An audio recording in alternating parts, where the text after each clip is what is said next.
啊无台湾籍的中国配偶的子女，到底会当入来台湾无？陆委会因为人道的立场，本地是要开放，互因会当来。这个政策甚至是前后修改3改，但是隔工隆重推翻。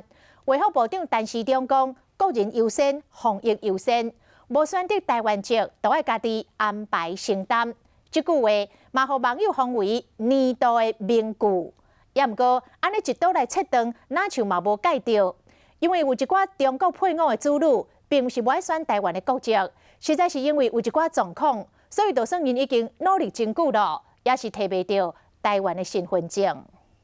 做一个重大的宣布，撤回陆委会2月11号公布所有相关陆配子女回台入境管制措施。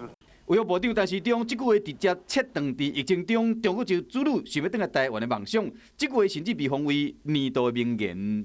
那已经选择了他的国籍，没有选择到台湾的国籍。那现在就必须要自己做安排，自己要做承担。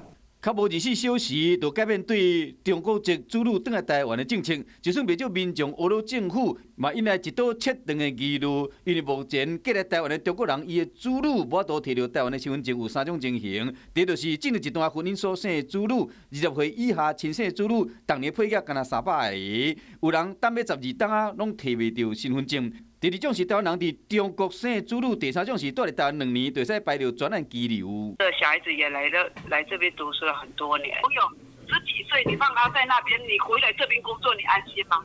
目前至少有70个家庭拄着囡仔，搁留伫中国的状况，就看要安怎修正这个来台内容，才袂好这个大人甲囡仔无法度团圆。